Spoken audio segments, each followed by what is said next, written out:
Oi, pessoal, bom dia para vocês. Feliz Dia dos Professores.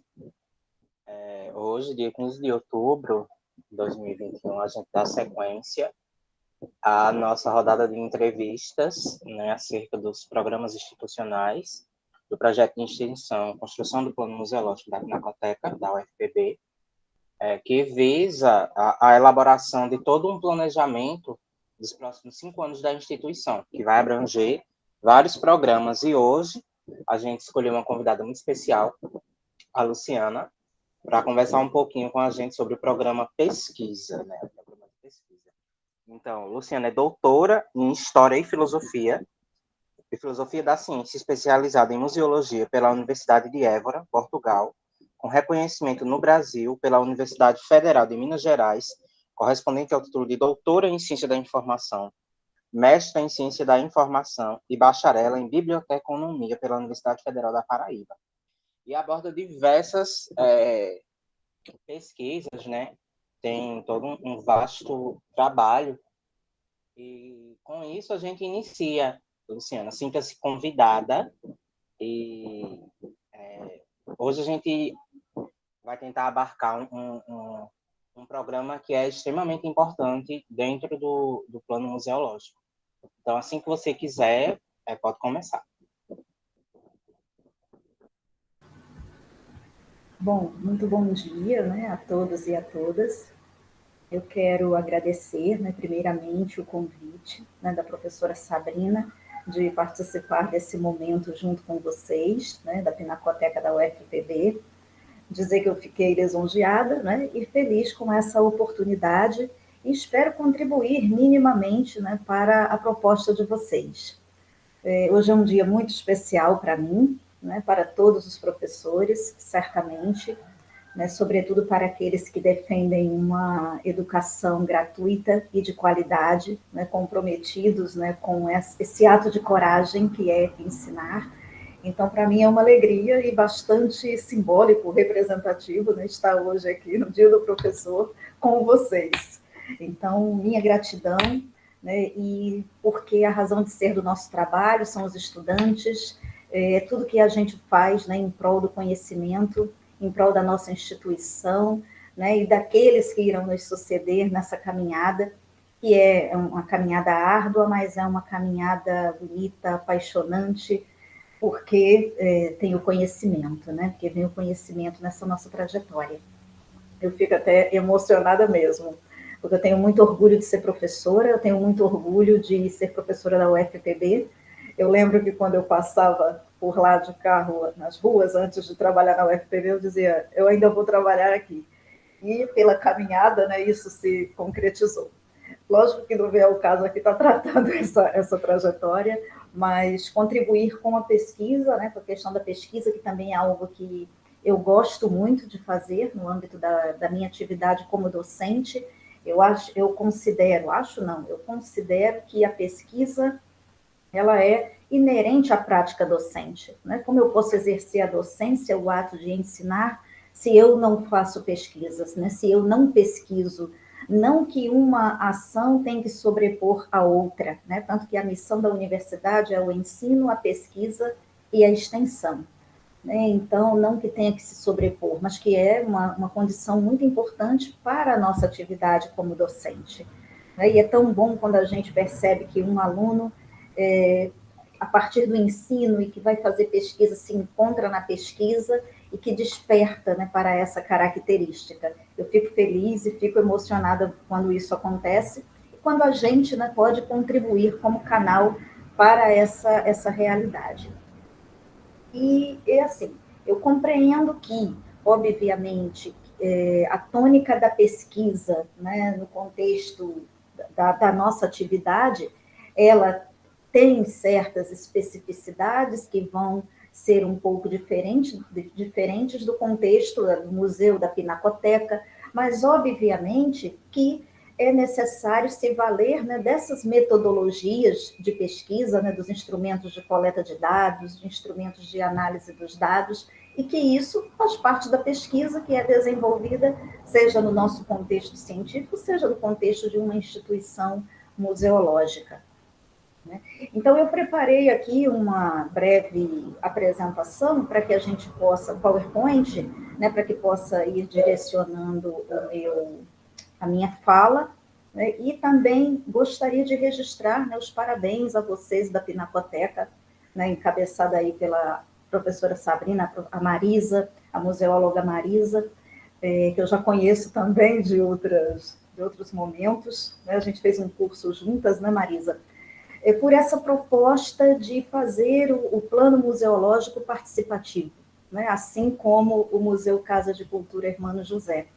Então, a gente se sente, né, de certa forma, parte disso, mesmo que indiretamente, por vir conversar, lançar uma pista, uma semente, que aí sim, né, a equipe do museu vai refletir, embora pelo material que eu recebi, inclusive vocês já estão muito bem encaminhados, né, pelo que vi, pelas propostas, pelo planejamento no tocante a esse programa de pesquisa.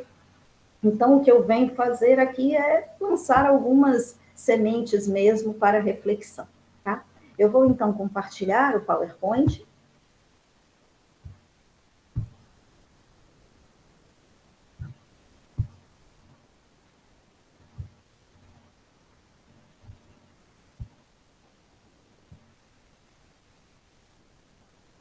Já está aparecendo em tela cheia? Ainda não está em tela cheia. Mas está chegando, já apareceu, né? Aqui na tela. Ok. Demora um pouquinho, né? A gente pensa que é imediato.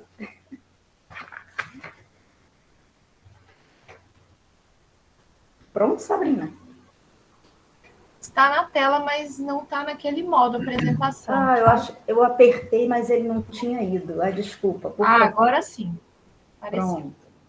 Então, está aí, né? Plano museológico, programa de pesquisa. A minha fala vai girar em torno de uma contextualização inicial breve, né, algumas questões sobre o plano museológico, certamente vocês já sabem, mas eu considero pertinente lançar algumas reflexões, falar sobre a pesquisa, né, projetos de pesquisa, extensão e linhas de pesquisa, seguida das considerações finais e algumas referências que embasaram, né, essa fala, e que também vocês poderão depois se deter melhor, né? E certamente vocês já conhecem uma outra referência, mas algo que possa vir a contribuir. Então, no âmbito desse preâmbulo, né, dessa parte introdutória, eu começo por refletir que a gestão, né, é um trabalho desafiador. A gente sabe disso, quem está em cargo de gestão sabe que é um trabalho bastante desafiador, mas que está em todas as áreas de uma instituição museológica. Há pouco tempo, nós tivemos, aliás, mês passado, no âmbito da Rede de Pesquisa e Informação em Museologia, Memória e Patrimônio, que eu tenho a alegria de liderar, de coordenar, nós realizamos um workshop com a museóloga Graciele Siqueira, que é diretora do Museu de Arte da UFC, da Universidade Federal do Ceará. E ela falou que considera, né, essa gestão, esse trabalho desafiador, mas que também é um lugar de conflito, é um lugar de compromisso e é um lugar de confiança, né? É assim que ela fez o resumo do que vem a ser a gestão. Eu também já tive experiência de gestão, não no âmbito de uma instituição museológica, né, mas no âmbito de uma unidade na UFPB, e entendo também, de fato, né, que é um trabalho desafiador, que a gente vai esbarrar, né, com muitas questões, a hierarquia macro na instituição, né, a gente faz determinadas solicitações e as coisas vêm a acontecer depois de 2 anos, e quando acontecem, né, quando a gente consegue que aquilo se concretize. Mas diante do nosso compromisso, né, e diante da nossa confiança com um trabalho de qualidade com a gestão, né, muitos dos que estão à frente têm essa postura de continuar firme, né, naquilo que acredita, porque a gente sempre quer o melhor, né, para a nossa unidade.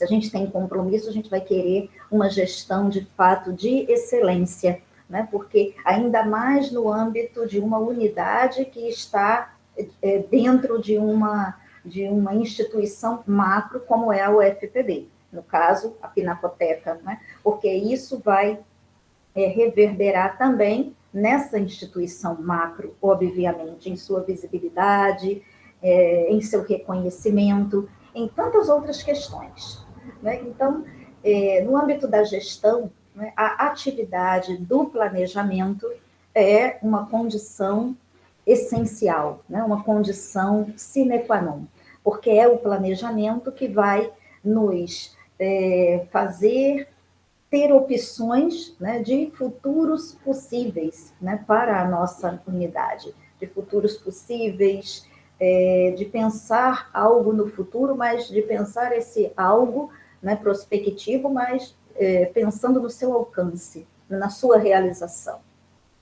E aí a gente não pode deixar de, nessa contextualização, comentar a situação que nós enfrentamos, né, desde o ano passado, e continuamos a enfrentar, que é a pandemia de Covid-19, que, infelizmente, né, tudo teve que ser fechado, as instituições museológicas tiveram que encerrar suas portas, né, mas, como disse Mário de Souza Chagas, como disse uma professora lá de Portugal, a professora Cândida Cadavez, os museus encerraram suas portas, mas não deixaram de ser companhia num momento tão delicado. Os museus, as instituições museológicas, os equipamentos culturais como um todo. Sempre que eu falo museu, é também importante a gente alargar esse espectro. Então, não deixaram de ser companhia, porque se valeram, né, das redes sociais, das mídias sociais, das diversas plataformas para estarem em interação com o público. Inclusive, eu vi que a Pinacoteca também se fez presente, né, no mundo digital, nas mídias sociais, para falar do seu trabalho, para continuar essa atividade, tendo em vista que não poderia receber o público, né? Então, é algo que trouxe uma mudança no curso da história, que reverbera na sociedade e nas diversas instituições, né? Prova disso é que a gente está vendo sempre os órgãos máximos, né, das instituições museológicas, como o Conselho Internacional de Museus, como o Instituto Brasileiro de Museus, em suas ações, né, tanto no Dia dos Museus, 18 de maio, quanto na Primavera dos Museus, falando dessa tônica, né, dessa realidade. Qual é a perspectiva do museu, as perspectivas, né, dessas instituições, quais são os recomeços necessários diante dessa crise, e como também é importante refletir o que essa crise, né, de magnitude planetária vai interferir nas ações. Ninguém imaginava que algo como esse ia acontecer. Mas e daqui a 20 anos, daqui a 30 anos? Claro que a gente espera que não aconteça mais, mas estamos suscetíveis de novas crises, né, de novas pandemias, como antes aconteceu a gripe espanhola, e agora a gente está vivendo isso. A gente não viveu a gripe espanhola, vamos dizer, nossos avós, mas a gente agora está vivendo essa pandemia, né, e somos testemunho desse momento. E como essas instituições também vão estar preparadas para gerenciamento de crises, né? E aí se fala muito, já a gente vem desde o ano passado, vamos pensar após pandemia, mas a gente ainda está em pandemia, né? Como nesse texto da professora Cândida Cadavez, que eu li e é fantástico, e que ela diz, nem toda a culpa é da pandemia, claro, os problemas dos museus, mas a gente está centrando muito nessa situação, né, do museu ter fechado as portas, mas ter também feito uso da tecnologia para continuar próximo ao público, que é, de fato, a razão de ser, né, das bibliotecas, dos arquivos, dos museus, da Pinacoteca, de todos os equipamentos culturais. O público é a razão de ser. Claro que tem a situação da memória, do legado, desse patrimônio, mas a razão de ser é o indivíduo, né? É o sujeito informacional, é o ser humano. E aí se fala após Covid, antes da Covid, durante a Covid e após Covid, mas ainda não estamos nessa pós-Covid, né? E uma questão que eu achei de suma importância, que eu trago aqui até a imagem do Museu da República, é quando esse museu se tornou um posto de vacinação, né? Ou seja, as pessoas ainda têm muito aquela visão, o museu é um lugar de coisa velha, né? Infelizmente ainda paira, né, na mente de muitas pessoas essa conotação. E aí também eu trago uma fala do professor Mário Moutinho, da Universidade Lusófona, lá em Portugal, e que ele vai dizer que os museus, né, eles devem ter como as questões principais, né, os problemas que são compostos pela sociedade contemporânea. Os museus, onde os principais acervos, né, não necessariamente são, como as pessoas pensam, lugar de coisa velha, não, mas os acervos são compostos pelos problemas da sociedade contemporânea. E é verdade, quando o museu se torna posto de vacinação, quando o museu se torna um posto de arrecadação de alimentos, é a gente perceber essa tônica com a responsabilidade social, né? Com, de fato, os problemas que marcam a sociedade contemporânea. Então, jamais cabe dizer que museu é lugar de coisa velha, né? Porque a gente vive os problemas, né? As questões climáticas. Há alguns anos atrás, eu estive na USP e a minha orientadora de doutorado estava falando de uma especialização, de uma exposição sobre essas questões climáticas, né, que estão também na ordem do dia, e como isso vai entrar no discurso do museu, né? Então, mesmo que o museu tenha a sua especificidade, é preciso envidar esforços para estar envolvido com os problemas que estão marcando a sociedade, né, a sociedade contemporânea. E aí, dito isso, né, para falar um pouquinho sobre o plano museológico, né, é importante que, mesmo sabendo que tem que ser um documento direto, um documento enxuto, né, o plano museológico possa prever, né, todas essas questões. E aí, o plano museológico, né, é um documento que tem uma exigência legal, ou seja, está presente no Estatuto de Museus, né, que foi previsto na Lei 11.904 de 2009, né, e está presente lá no artigo 44 do Estatuto de Museus, né, essa exigência de que todas as instituições museológicas tenham um plano museológico.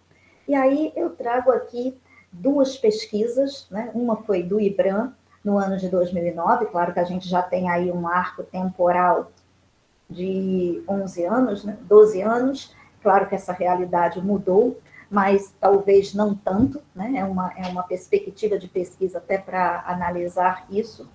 Então, lá no ano de 2009, quando o IBRAM contabilizava 2.900 museus, mais ou menos, entre presenciais e virtuais, apenas 14,25% possuíam um plano museológico. Olha que percentual baixo, pequeno, né? E aí, já numa pesquisa da professora Manuelina Duarte Cândido, que ela desenvolveu essa pesquisa de doutorado na Universidade Lusófona, né, e que tem esse livro aqui, que é uma referência quando se trata de gestão de museus, ela vai dizer que 60% dos museus, né, que ela teve contato, que foi arrolado na pesquisa, que foram arrolados na pesquisa, 60% se mostram despreparados para a elaboração do plano museológico, né? O que é algo assim sério, é algo preocupante, né? A própria Graciele Siqueira, né? Vou evocar novamente a Graciele, e ela disse assim no workshop: uma pessoa que dirigia o museu, ou que era aquele capital intelectual lá do Museu de Arte da UFC, se aposentou. E ela disse que vez ou outra, liga para esse profissional que se aposentou, que é o capital, né, a memória daquele museu. E ela disse assim, Eu ligo para ele porque não havia ficado registrado, né, todo esse trabalho que foi feito. Lógico que agora eles têm um plano museológico, ela disse que de início foi ela que, quando chegou na instituição, que elaborou esse plano, até de forma individual, mas tanto que até sinalizou essa questão do Museu Casa de Cultura Hermano José de fazê-lo de forma participativa, ela achou isso muito interessante, mas naquele momento ela teve que fazer sozinha, porque estava chegando na instituição e não havia nada. Então, percebam a importância, né, desse documento no âmbito das instituições museológicas. Também nas bibliotecas também há esse documento, né, formal, esse documento necessário, que vai registrar todas as atividades necessárias e importantes de serem desenvolvidas. Porque a gente não é eterno, né? Então, a pessoa chega no momento da aposentadoria, e aí quem está chegando, quem vai se agregar àquela instituição, precisa ter um documento norteador, né? Não que sejam atividades que estarão numa camisa de força, não. Quando uma outra pessoa chegar, pode perceber uma ou outra questão que está naquele plano museológico e que precisa de uma adequação, né, a partir da vivência, da evolução das instituições, do público. Então, esse documento pode ser revisto, claro, pode ser acrescentado também, né? Mas a gente precisa de algo que nos norteie. E aí, diante desses resultados, né, de 14,25% do IBRAM lá em 2009, 60% na pesquisa da professora Manuelina, o que esperar do cumprimento dos demais itens do Estatuto de Museus? Que, aliás, também é algo que, normalmente, as pessoas que estão na gestão das instituições museológicas não conhecem, né? Então, não conhece. Então, é importante também que a instituição, que o gestor da instituição conheça os documentos norteadores, conheça o Estatuto dos Museus, conheça também, né, o Código de Ética, isso é muito importante, até lá no âmbito da biblioteconomia, o Conselho Federal de Biblioteconomia falou que o Código de Ética do bibliotecário deve ser o livro de cabeceira, né? E é importante que a gente conheça essas normativas. É algo também que, quando eu entrei na UFPB há 12 anos atrás, até por antes ter tido uma vida pregressa de trabalhar com advogados, eu fiz questão de saber quais são as resoluções da universidade que iam reger, né, os meus direitos e os meus deveres também, né, não só os direitos. E é algo que eu gosto de dizer aos alunos: conheçam a resolução, né, das atividades de vocês, da vida de vocês enquanto discentes na universidade, para não obter apenas informações de corredor, mas que você saiba do que se trata, né? Quais são as nuances disso. Então, é importante. E aí, o que vem a ser, né, o plano museológico? Eu entendo que vocês já têm, né, uma certa clareza do que é o plano. Aqui eu trouxe apenas algumas questões para pontuar de forma breve. Mas é um documento básico, é um documento essencial para a existência da instituição museológica e também para a gestão institucional. Até porque o início desse documento vai tratar, né, da instituição, quando ela foi criada, qual a sua missão, quais os seus valores. Então, tudo isso é importante de ser conhecido pela equipe que está atuando na instituição museológica. Então, vai ser essencial, é um documento essencial para fortalecer a instituição em várias questões.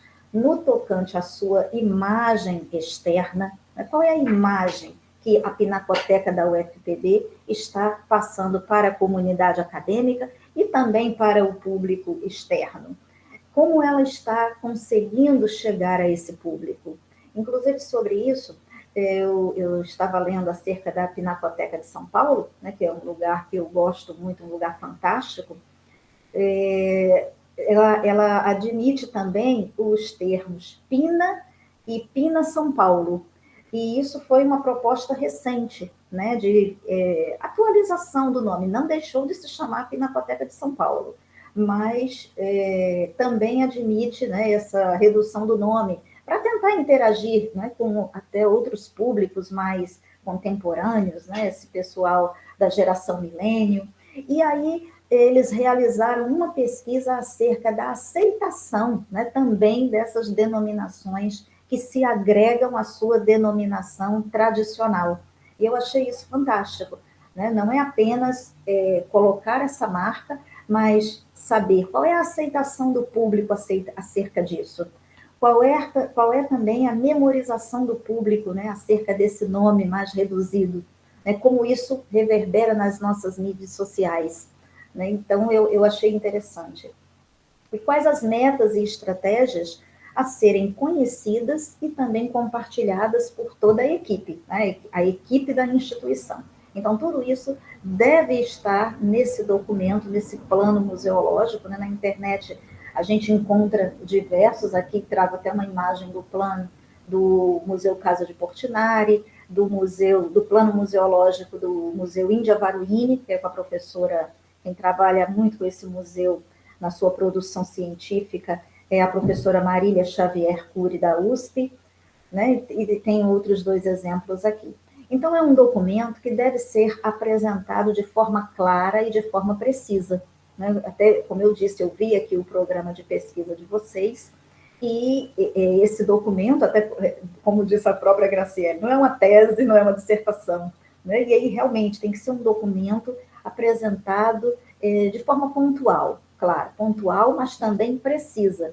Eu penso assim, não deve descurar, né, de informações que são pontuais, mas também não deve descurar de uma descrição que possa falar mais para a equipe e para outras pessoas que serão agregadas à equipe, né, da instituição museológica.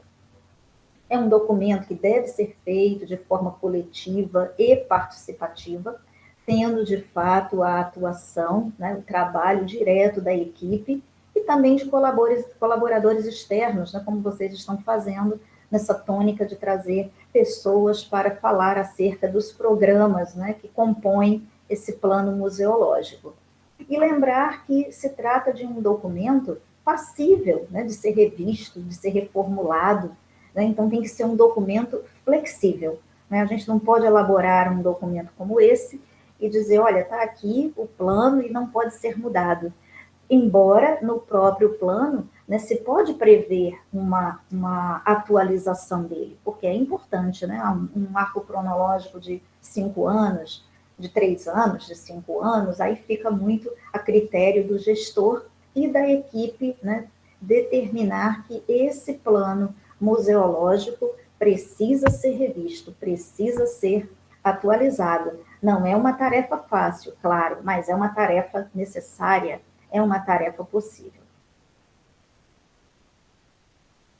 Bem, e aqui, né, apenas uma definição também sobre esse plano, né, enquanto uma ferramenta estratégica utilizada para a compreensão e organização das funções a serem desempenhadas por instituições de natureza museológica, porque é por meio desse plano museológico, né, que o conceito e a vocação do museu serão concretizados e que as ações, sejam elas técnicas, sejam elas científicas e administrativas, são definidas, são ordenadas, né? E aí isso vai possibilitar também a indicação de caminhos institucionais que deverão ser adotados com vistas ao cumprimento da missão, dos objetivos e dos valores do equipamento cultural. Né? Obviamente que, no âmbito do plano museológico, as informações que são, vamos dizer, o núcleo duro do plano, que são as informações sobre o equipamento cultural, a missão, isso aí já está colocado, a criação, o histórico, isso aí, essa história não vai mudar, né? O que vai sofrer certa adaptação, obviamente, são os programas, né, que compõem esse plano, tá? Então, é importante que ele seja, sim, flexível, que ele possa ser alterado, né, possa ser acrescentado. E uma coisa que eu sempre também gosto de observar é, se a gente percebe uma boa prática, no Museu Índia Vanuiri faz assim, claro que a gente tem que respeitar a especificidade de cada instituição museológica. Não há uma receita de bolo para o plano museológico, né? Apesar de estar devidamente prescrito no Estatuto de Museus, mas não há uma receita de bolo. Então, compete ao gestor considerando a identidade da sua instituição, qual é a identidade cultural da Pinacoteca, né? Então, vou comparar com a Pinacoteca de São Paulo, não, são realidades distintas. Mas o que de boa prática, né, de outras instituições eu posso incorporar para os programas, né, do plano museológico da minha instituição?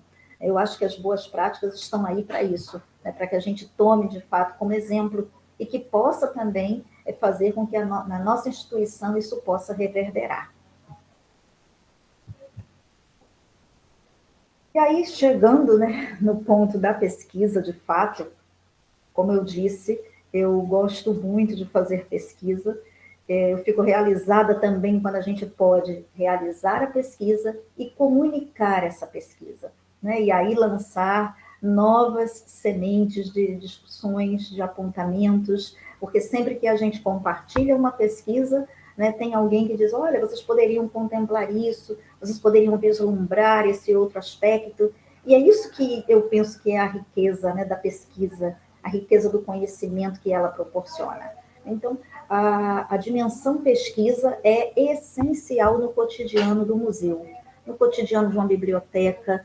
Eu acho que se nós passamos, né, 4 anos fazendo uma graduação, depois a gente envereda por um mestrado, mesmo que não seja professor, mas está atuando em uma instituição cultural, deve sim ter essa preocupação em realizar pesquisas.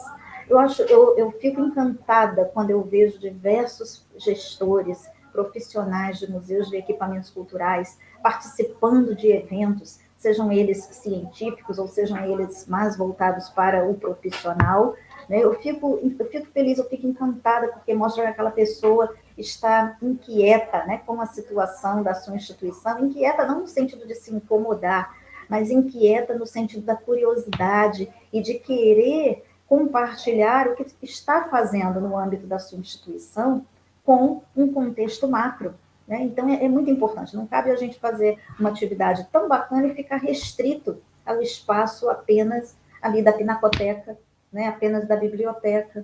Não, a gente tem que dar a conhecer o que a gente está fazendo. Essa é a riqueza da pesquisa e que isso vai reverberar na instituição em que eu atuo.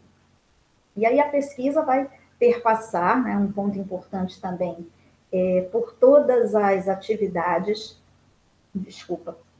que estão prescritas no âmbito do plano museológico, né? Claro, eu quero escrever sobre a Pinacoteca, eu terei que pesquisar sobre esse histórico, e onde eu vou obter essas informações, esses dados, a partir, óbvio, da literatura científica, né, nos livros, em teses, em dissertações, em artigos de periódicos. Então, a pesquisa também está na situação de preservação do acervo e na disponibilização das informações para o público, né? Então, o museu necessita conhecê-lo em profundidade, né? Tanto para a preservação do seu acervo, quanto para disponibilizar essas informações ao seu público-alvo, ao público potencial e ao não público, né? Porque a gente esbarra nessas 3 esferas de público. Então, a atividade prévia de pesquisa, né, ela exige essa pesquisa sobre o acervo musealizado e também sobre a própria especificidade de atuação do museu.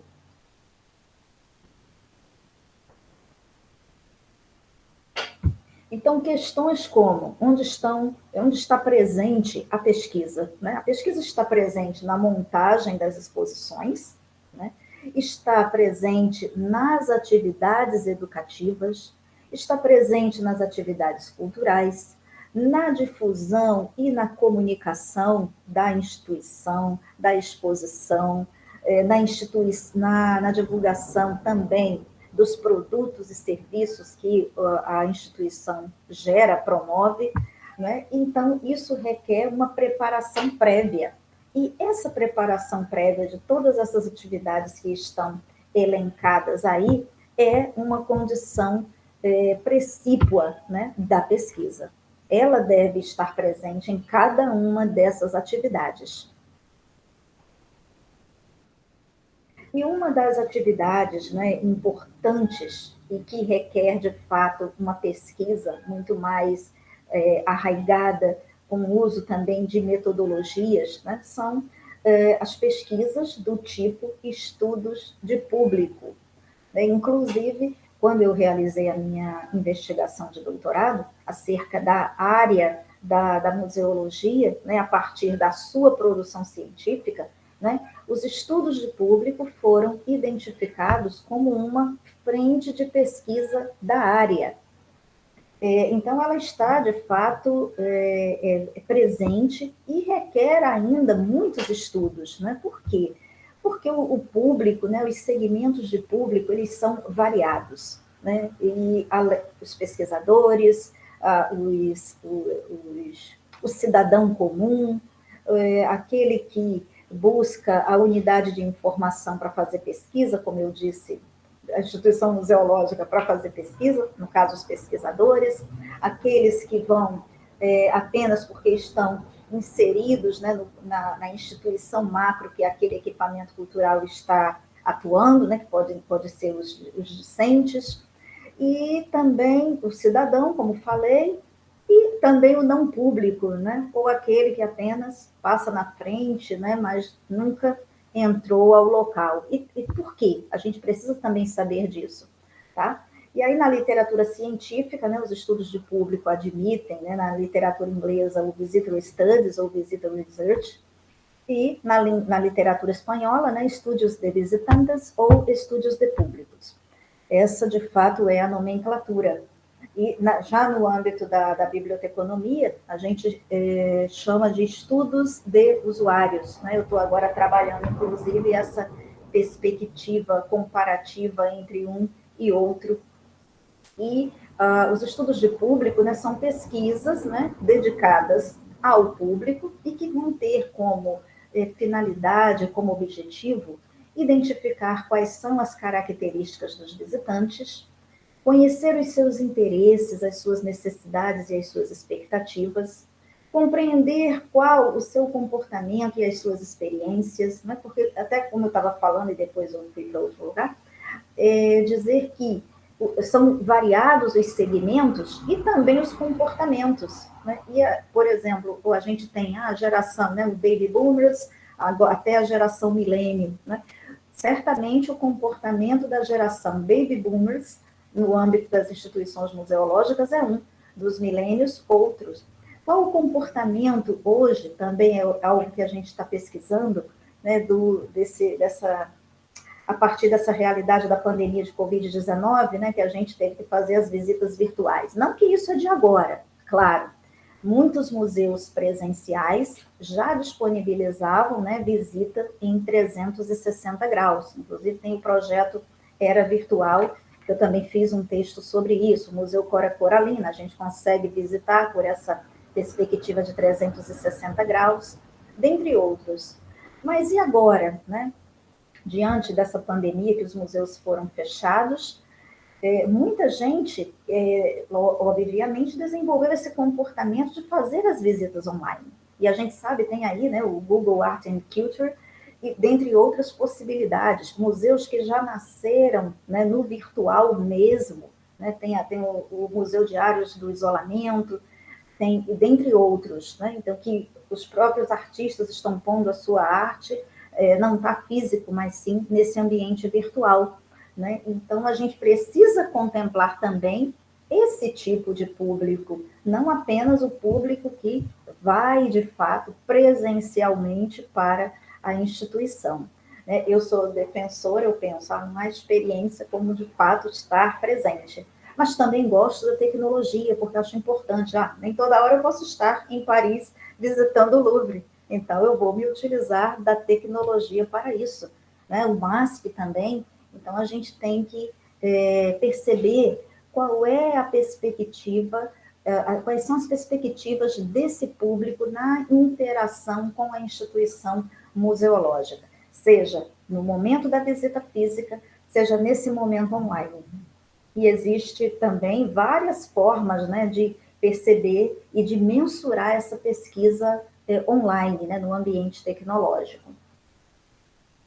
Também se configuram como finalidades, né, dos estudos de público, né, descobrir quem são, né, quem é esse público, o que eles buscam no museu, qual o nível de satisfação. Então, o observatório, deixa eu ver, o Observatório Ibero-Americano de Museus, né, que é do programa Ibermuseus, que atua em 15 países, incluindo o Brasil, vai falar de uma série de questões que podem ser identificadas nos estudos de público.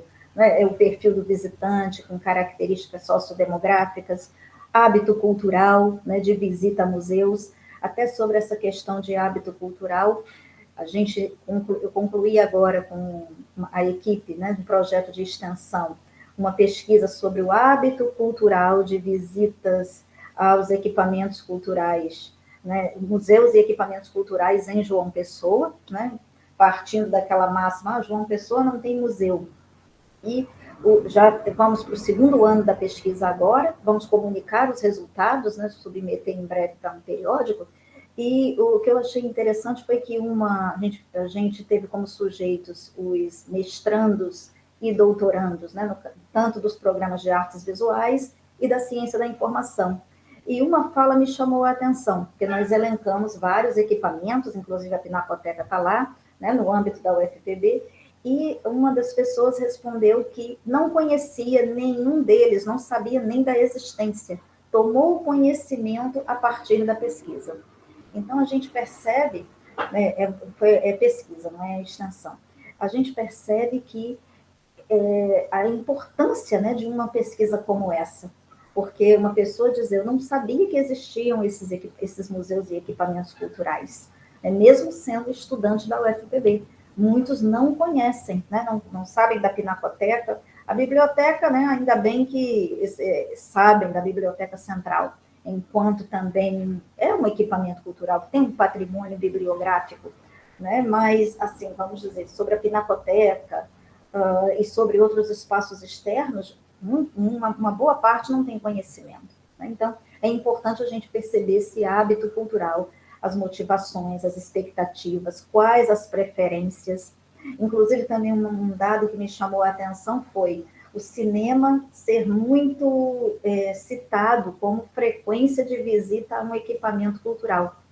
E aí, refletindo, né, lá no âmbito da Rede MUS, um professor que está estudando na Finlândia, disse assim, né, porque o equipamento cultural do tipo um museu, uma pinacoteca, requer uma contemplação, eles veem mais como uma forma de contemplação, e já o cinema não, é um lazer mais direto, que não precisa, pressupõe-se não ter uma matriz cultural, então tem essa realidade. Mas, enfim, né, são questões que a gente levanta na pesquisa. Né? Também a avaliação dos serviços que são prestados, né, se há uma sinalização, uma boa circulação, avaliação das atividades educacionais, quais as atitudes desse público em relação ao museu. Então, o OIM, o Observatório, né, Ibero-Americano de Museus, vai citar uma série de questões a serem pontuadas nos estudos de público, né, que também é uma temática que eu gosto muito, já desde os estudos de usuários na biblioteconomia. Então, aí, a partir desse estudo de público, né, dessa pesquisa, a instituição vai poder definir os públicos que vai considerar como público-alvo da sua ação. Porém, tendo um público-alvo, deve estar atenta para não desmerecer, não descurar do cuidado de outros públicos que possam vir a se tornar o público-alvo da própria instituição. Né? Aliás, eu acho que o museu, mesmo tendo um público-alvo, né, ele tem que estar aberto a todos os segmentos de público. E esses dados vão revelar necessidades de adequação, necessidades de adequação quanto à estrutura e também atividades. Lá no livro do IBRAM, né, que vai falar sobre as metodologias para a elaboração de um programa de pesquisa, né, ele vai pontuar que as pesquisas devem suprir as necessidades da instituição, né, museológica, também as pesquisas sobre o público, como eu já tinha falado, e pesquisas para a produção e a divulgação do conhecimento, né? E eu até vou falar aqui sobre essa questão da pesquisa para produzir e divulgar esse conhecimento, que está na tônica do que eu comentei antes, né? Ou seja, é importante que a instituição, né, museológica, ela possa fazer pesquisa para publicar livros, para publicar catálogos. Eu vi que a Pinacoteca publicou um catálogo riquíssimo, né? Certamente, para a publicação daquele catálogo, houve sim um trabalho de pesquisa, né? E isso é muito importante. Só que é algo que eu penso que tem que acontecer também periodicamente, sempre, não apenas em um momento pontual, né? Claro que não é fácil também a gente produzir e ficar publicando sempre, mas é importante, né, que haja uma sequência dessa atividade, né? Também a equipe do museu está envolvida em elaborar artigos de periódicos científicos, participar de eventos, apresentar trabalhos, né? Até, por exemplo, apresentar um trabalho da confecção desse catálogo e da sua publicação, claro, né? Porque ele se concretizou. Então, são N possibilidades. Um ponto que eu também até sugeri eu ia deixar mais para o final, mas eu vou falar agora. Um ponto que eu até tinha sugerido para o Museu Casa de Cultura Hermano José era a criação de um periódico, entendeu? De um periódico científico e profissional, né? Porque como é uma instituição museológica, eu acho que ele poderia ter essas duas tônicas, né? Porque às vezes as pessoas dizem assim, porque eu não sou da academia, eu não consigo publicar em periódicos X, porque são muito exigentes, né? Claro que as exigências que nós, editores, temos que colocar nos periódicos estão em linha com as exigências da CAPES, né? Para que a gente tenha um extrato de qualidade importante para aquele periódico.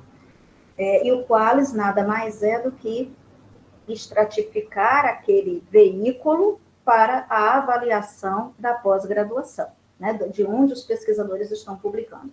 Mas, por exemplo, existe a revista Biblio, que é no Rio de Janeiro, é um portal online.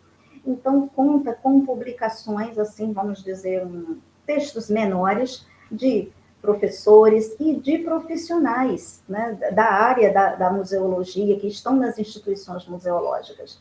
Então, talvez, se não pode criar um periódico científico, porque também é um trabalho hediondo, é um trabalho grande, mas é um trabalho gratificante, né, por estar colaborando com o conhecimento científico e profissional. Eu acho importante esse trabalho.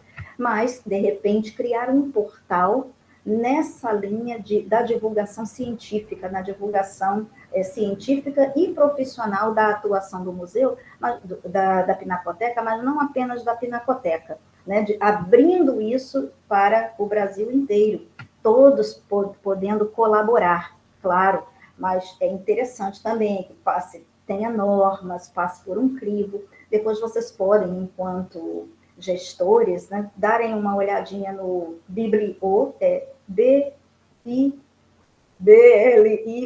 tem 2 O's, por isso que eu falo Biblio, porque é um portal bem interessante. E no âmbito da museologia, tem a revista Museu, que também é um portal. Ela não está tanto nessa pegada científica, também lá no Rio, aliás, era dela que eu ia falar para vocês, aí me veio a Biblio, que é interessante, mas a revista Museus também é muito legal, é um portal, não tem nada impresso, entendeu? Não vai, e aí, no tocante à instituição, pode-se ver, né, com a equipe da editora da UFPB, para criar essa página, esse layout, embora lá, né, no tocante, a gente usa o Open Journal System, no tocante a uma revista científica, e se eles não puderem, podem dar o direcionamento para a STI criar essa página, ou no próprio site de vocês, que eu também eu consultei, né, colocar algo que enverede por por uma publicação que seja bimestral, que seja semestral, tá entendendo? É nesse sentido que eu falo dessa publicação, mas sempre dialogando com outras instituições, né? Porque, no caso,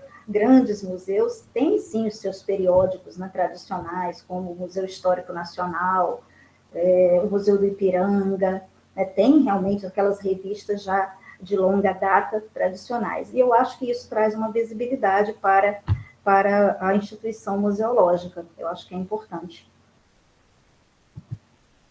Bem, e aí, um ponto importante, que eu já tinha também falado antes, a atividade de pesquisa, ela deve dialogar, né, com os demais programas, sobretudo com o programa de gestão de pessoas e também com o programa educativo e cultural, né?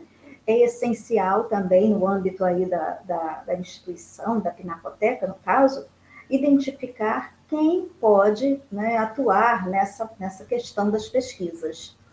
Claro que, às vezes, na falta do profissional, né, é o gestor que vai fazer tudo isso, né, mas também pode tentar fazer uma parceria com outras instituições, né, para colaborar na realização da pesquisa, como é o caso, né, no âmbito da universidade onde a Pinacoteca está inserida, os cursos de graduação, que eu vejo aqui que tem uma vinculação, né, claro, ao CCTA, com o curso de artes, né, e de graduação em artes visuais, e também com o programa de pós-graduação e os grupos de pesquisa, né, certamente grupos de pesquisa, tem o grupo da professora, né, que é do PPGAV, tem também a Rede MUS, no que a gente puder colaborar, dialogar, né, a depender aí, nessa realização de pesquisa, de dar um suporte. O que eu penso assim, a Pinacoteca, sendo também aquele polo de realizar pesquisa sobre a sua própria instituição e sobre a sua própria atuação. Não apenas o outro vir utilizar a Pinacoteca como um ambiente. Não que isso é errado, claro, né? A gente que já tem esse know-how mesmo da pesquisa, que faz pesquisa para colaborar com a instituição, é importante, não está anulando isso, mas vocês mesmos, enquanto equipe, né, da Pinacoteca, fazer isso, né, e deixar isso bem estabelecido, podendo sim ter as parcerias e podendo também, obviamente, deixar a Pinacoteca aberta às pesquisas dos demais, claro. E aí eu trago aqui alguns projetos, né, de pesquisa que eu percebi lá num texto também no site, né? Eu até vi, era algo que eu ia sugerir, que era a formação de linhas de pesquisa, né, para atuação. Então, a depender das necessidades, né, a depender das temáticas e da abrangência da própria Pinacoteca, poderão ser realizados, sim, projetos de pesquisa ou extensão. Né? No caso, o projeto de pesquisa, para buscar participar de um edital na UFPB, tem que ter um professor com doutorado, né? Antes até o professor com mestrado poderia, né? Mas eu acho que isso foi mudado faz um tempinho, porque eu lembro que quando eu era professora mestre, eu consegui fazer um projeto, era para fazer um estudo de usuários na Biblioteca Central da UFPB, porque não tinha, isso foi em 2009, olha só. E também de extensão, a própria Gilva Nédja, né, que atua na Biblioteca Central, ela fez projeto de extensão, tá agora ativo, já faz um tempinho, né, que a gente vai renovando, né, atualizando. Então, é importante que a própria equipe faça isso, né, e para melhor definição, né, o objetivo, o direcionamento, poderão ser criadas, né, e determinadas lá no plano museológico, uma ou mais linhas de pesquisa. Assim como a gente, no grupo de pesquisa, a gente tem sempre umas 2, 3, tem grupos que têm até 6 linhas de pesquisa, né? Eu penso que, a partir da especificidade da instituição, 3 linhas, eu acho que já está de bom tamanho. Por exemplo, o Museu Nacional de Belas Artes, ele tem 6 linhas de pesquisa, entre arte brasileira do século XIX, de acordo, né, com a tônica da especificidade do museu, educação patrimonial também é outra, né, educação patrimonial eu acho que é uma linha de pesquisa fantástica, né, sobretudo para as instituições museológicas. E aqui eu só citei duas. O Museu Casa de Benjamin Constant, né, pesquisa, não tem linhas de pesquisa, mas fala na realização de pesquisas para suprir as necessidades internas da instituição. O Museu Casa da Era, né, que também faz pesquisas voltadas para as atividades educacionais e culturais, né, porque hoje as pessoas querem participar, o público ele quer participar, ele quer dar a sua opinião. Tanto que nesse workshop que a Rede Museu vem promovendo, a gente vai fazer o terceiro agora, dia 20, e caso vocês não tenham visto o sobre gestão museológica com a Graciele, eu super recomendo, está lá no canal da Rede Museu no YouTube. Olha, aí me perdi um pouquinho, eu vou trazendo tanta coisa. Então, o Museu Casa da Era faz pesquisas voltadas para as atividades educacionais e culturais. E aí eu cito também, novamente, o Museu de Arte da UFC, que é comandado pela Graciele, e que tem uma série também de programas, de projetos, que eu acho fantástico, e vai muito na linha da educação museal, das ações culturais. Eles fizeram um livro para pintura das crianças, que é um ponto interessante, né? A Pinacoteca e a instituição museológica, a biblioteca, se valer de datas comemorativas, né? O Dia das Crianças, para fazer esse tipo de produção, né? A partir de uma linha de pesquisa, de produzir material para fazer com que o público se sinta parte daquele acervo, pertencente, né, àquele acervo, àquela instituição. Então, a gente vê tanta prática interessante, né? Eu recomendo também o site do Museu de Arte da UFC, porque vocês poderão ter muitas ideias para implementar na Pinacoteca. Bom, então, chegando ao fim, né, para falar sobre essas pistas aí que foram dadas, né, para a gente conversar um pouquinho, a pesquisa, de fato, é uma ação essencial para realizar o trabalho, né, a ser desenvolvido na instituição museológica, né, mas a pesquisa deve ser pensada em conexão e em equilíbrio, né, tanto com as ações de preservação do acervo, quanto também da comunicação, né, e a comunicação perpassa pela exposição, e também pela comunicação em mídias digitais, né? A presença digital da instituição museológica na internet. Porque se o museu não tem essa presença digital, e não basta ter a conta lá no Instagram, no Facebook, é importante que essa conta seja atualizada diariamente. Também é difícil, né, ter uma pessoa com dedicação exclusiva para isso, mas é importante. Por isso que às vezes eu defendo assim, que tenha no máximo, conta em 2 mídias sociais, mas que você possa realizar um trabalho realmente comprometido com o seu público. Não adianta você ter 3, 4, 5, estar em todas, se você não faz a atualização constante de tudo. Então, um programa, né, de pesquisa, né, no âmbito do plano museológico deve englobar o processamento e a disseminação de informações, destacando-se as linhas de pesquisa e que projetos, né, podem ser voltados para estudos de público, para publicações, né, livros, artigos, um portal, a promoção de eventos, né, é uma questão importante nesse programa de pesquisa, a promoção de cursos, né, a gente percebe uma grande procura quando se trata de cursos de curta duração, workshop, então, e atividades culturais. Eu fico imensamente feliz quando eu vejo, né, um equipamento cultural fazendo, né, de fato, uma atividade, se mostrando vivo, presente, atuante no contexto que está inserido e também no contexto externo, né, no contexto macro. Aqui são apenas algumas referências, não estão todas, mas algumas referências que foram utilizadas, né, para embasar essa fala. Eu espero ter contribuído minimamente com vocês, né, nessa proposta do plano museológico.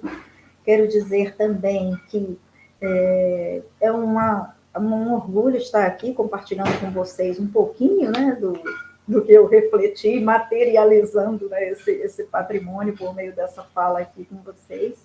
Agradecer imensamente a acolhida e desejar, assim, muito sucesso, né, para a Pinacoteca da UFPB. Eu sei que tem todo um trabalho de gestão e de muito esforço de todos que estão envolvidos, né, capitaneados aí pela Marisa, e por ver esse projeto também, né, no plano museológico participativo, colaborativo, é uma mais-valia para a instituição, e é importante também que essa experiência seja comunicada em artigos, né, para que a gente tenha esse conhecimento também bem pontual do que vem sendo feito, porque não é só o documento pronto e acabou, né, tem todo um trabalho árduo por trás disso, e é preciso que conheçamos esse trabalho, né, que é de muito valor.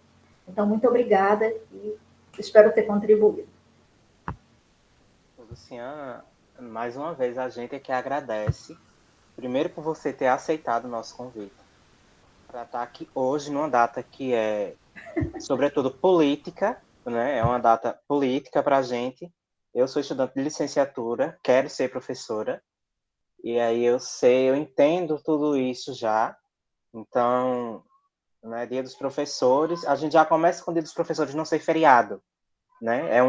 Só uma coisinha ali e pronto, né? Professor nenhum hoje tira folga.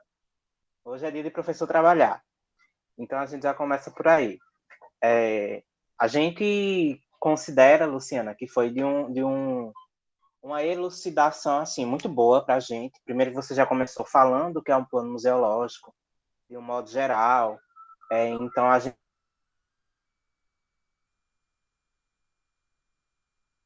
vai usar isso. A gente vai tentar montar alguma coisa para um canal do YouTube para disseminar isso, né, de modo geral, para que outras pessoas possam ver como é que a gente está montando o nosso plano. Então, desde já, a gente agradece muito, a gente deseja que esse contato permaneça, né, que a gente possa apresentar o que a gente está conseguindo fazer de acordo com o que você nos trouxe, né? A gente vai abrir agora para uma sessão de uma conversa, né, alguns questionamentos, ver se a equipe interna tem algumas dúvidas, algumas perguntas. Eu acho que eu posso começar. Ah, não, a Marisa levantou a mão, então pode ir, Marisa. Depois eu volto. Olá, Luciana, olá para todos, bem-vinda. Luciana, eu gostei muito das suas colocações, né? Que dentro da Pinacoteca, dentro de qualquer instituição museológica, a pesquisa é muito importante, né? Porque a gente mostra o que a gente tem lá dentro, né? A gente guarda uma opção de coisa, aquilo tem um valor, né? É um acervo valioso, a gente guarda documentos, né? A gente guarda o histórico da instituição, e, assim, as exposições são a gente mostra o que nós guardamos, né? Para o público. E, para fazer uma exposição, a gente tem que fazer pesquisa, né? A gente não pode pegar aleatoriamente alguns objetos e colocar na parede ou colocar em qualquer lugar e falar assim, isso aqui é o acervo, né? A gente tem que trabalhar esse acervo. Eu não sei se você deu uma olhada na nossa minuta, a nossa equipe ela é muito pequena, né? A equipe da Pinacoteca é o professor Gabriel Bechara, que é o coordenador, e eu, que sou a vice-coordenadora. E temos 2 funcionários em vias de se aposentar, que não são da área, né? São técnicos administrativos. Então, a gente sobrevive com projeto de extensão. Eu vi você falando ali em projeto de extensão, desde que eu e Gabriel assumimos em 2017, a gente só faz isso, né? Mas fizemos o catálogo, fazemos várias exposições, criamos o site, né? Agora, a gente trabalha com os alunos de extensão, né? E assim, é uma mão de obra, né, se a gente pode chamar assim, né, uma mão de obra flutuante, porque os projetos eles acabam em dezembro, retornam em fevereiro, março, depois fecham novamente no meio do ano, né? Então, a gente tem essa dificuldade. Mas, assim, foi ótimo. Assim, você falando num estudo de público, a gente até pensou, né, Sabrina? A gente já fez um questionário voltado para os estudantes de artes visuais e queremos ampliar isso para saber o que eles sabem na Pinacoteca, né? Assim, é muito importante isso. É uma fonte de pesquisa assim que se renova, né? A gente nunca vai parar de falar sobre isso, né? Porque a razão de ser de um museu é o seu acervo e o seu público, né? A gente tem que ter alguma coisa para mostrar e a gente quer que as pessoas vejam, né, o que a gente tem. É toda a razão de ser do museu, né?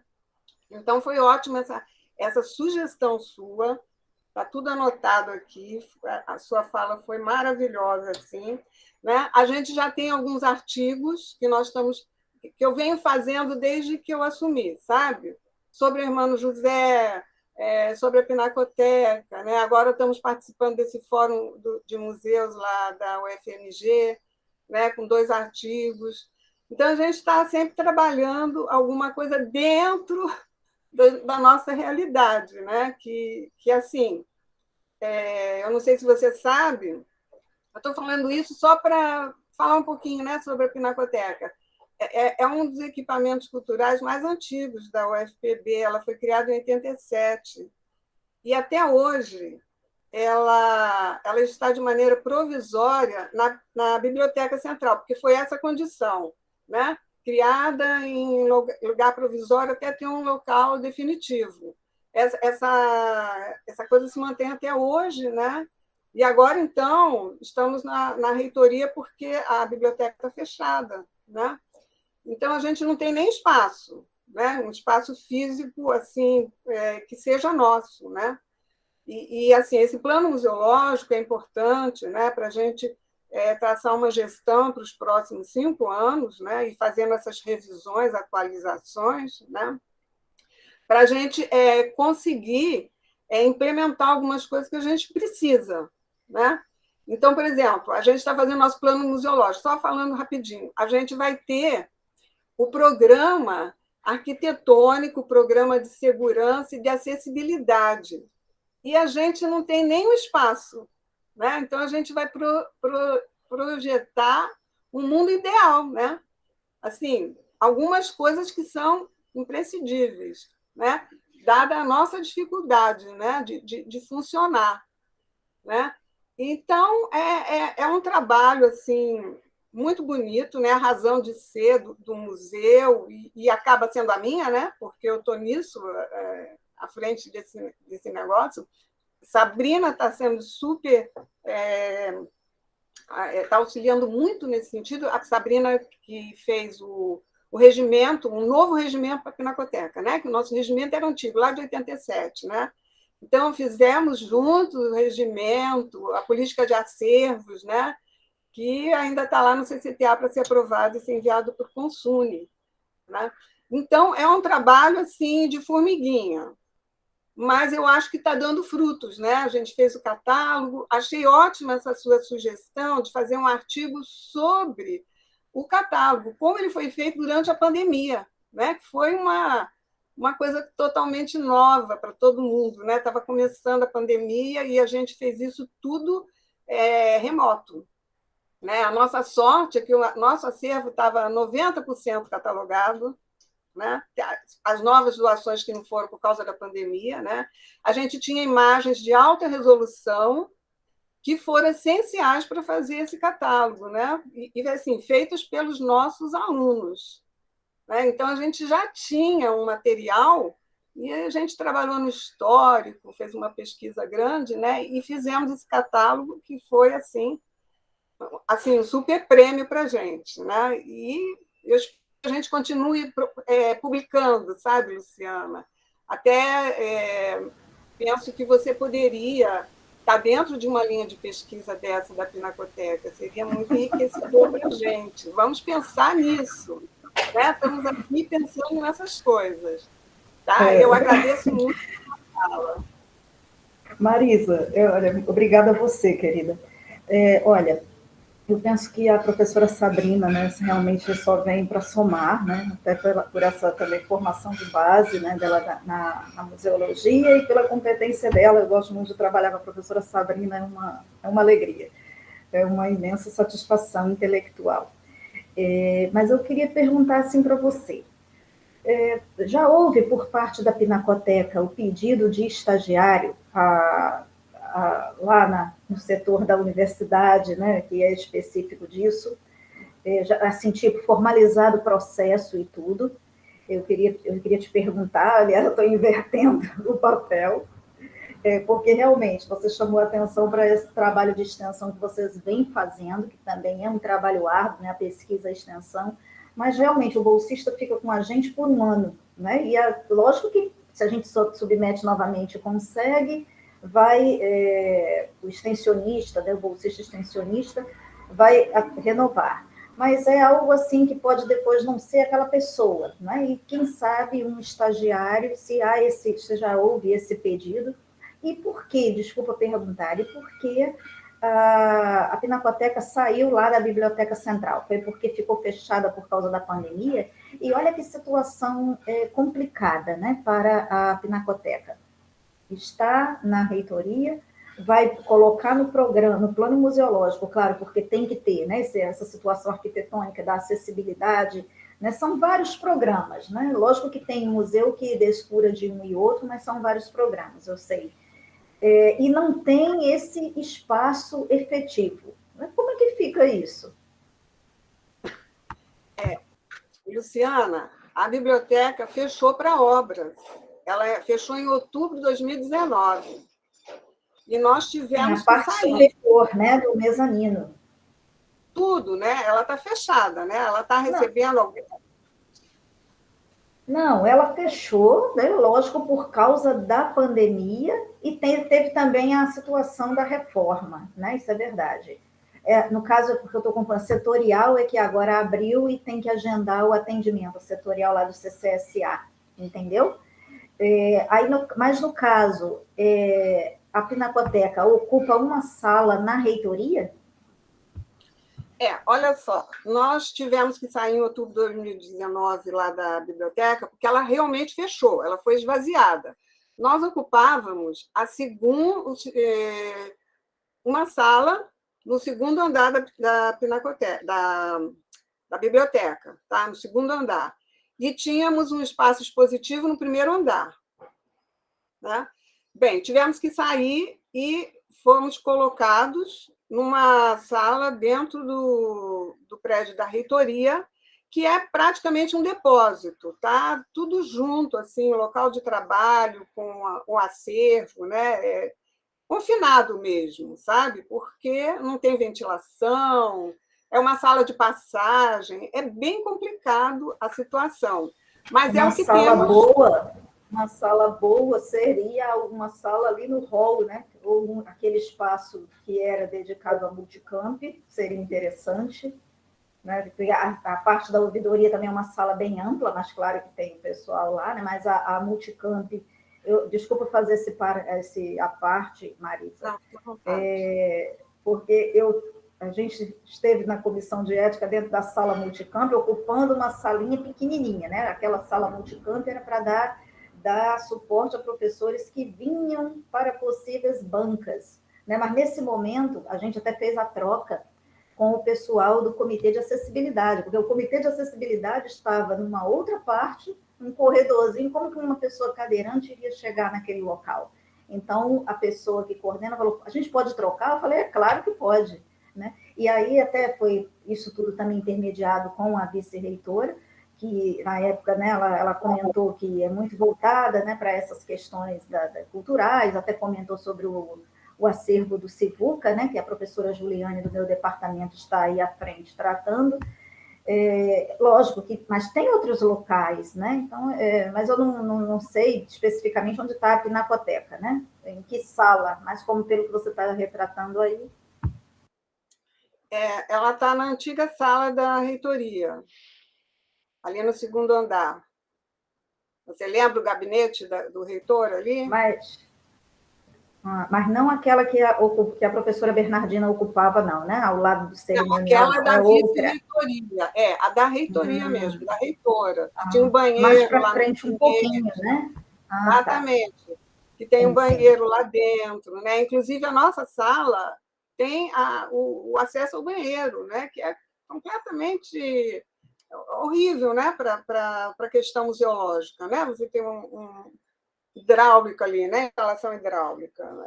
É bem complicado. Mas, assim, é um depósito mesmo, é um depósito, assim, tá lá juntado ali num canto, não tem muito espaço, né? Ainda tinha alguns móveis lá do gabinete que depois foram tirados e tal. É um espaço muito precário. A Sabrina quer falar. Pode falar, Sabrina. Não, eu só estou levantando as mãos aqui para as inscrições. Depois que vocês terminarem aí a conversa, aí eu sou a próxima a perguntar. Ah, tá. Então A é gente só isso. está organizando aqui. A gente está nessa sala assim, bem provisória, né? E assim, sem condição nenhuma A gente faz uma higienização periódica do acervo, né? Elas estão acondicionadas em as gravuras em mapotecas e tal. Mas assim, não tem previsão assim quanto que a gente vai voltar. A gente até tem que ter alguma reunião com a direção da Biblioteca Central para a gente voltar a ocupar o nosso lugar lá, que não é o ideal, mas é muito melhor do que o que está atualmente, entendeu? Mas é isso. Com a questão dos estagiários, né? Sempre teve um pedido junto ao setor que a Pinacoteca está ligada, que é o CCTA, para um funcionário ou para um estagiário. E, assim, tinham várias promessas. Assim, nunca se conseguiu, né? Agora nós estamos com 2 estagiários, mas que estão ligados ao gabinete da reitoria para fazer uma transferência do acervo do NAC, que está fechando para obras, né? A Pinacoteca vai absorver uma parte desse acervo do NAC. Então, nós temos 2 estagiários trabalhando, mas eles são só para esse projeto. A gente nunca conseguiu um estagiário realmente para lá, e não se consegue também um funcionário, né? E, assim, temos 2 funcionários e um deles é montador, e esse cargo foi extinto, a gente vai perder essa vaga. A gente vai ficar só com um mesmo, que também vai se aposentar. É uma situação, assim, lá no nosso catálogo, um aluno nosso, Maicon, ele escreveu a abertura, sabe? A gente botou o Maicon para fazer, que o Maicon está com a gente desde 2017. E ele colocou que a Pinacoteca ela vive e sobrevive, porque é um trabalho assim de sobrevivência, sabe? Mas é para você conhecer um pouquinho da nossa história, né? Aí eu acho que a gente pode abrir as perguntas, quando vocês quiserem. Posso perguntar, gente?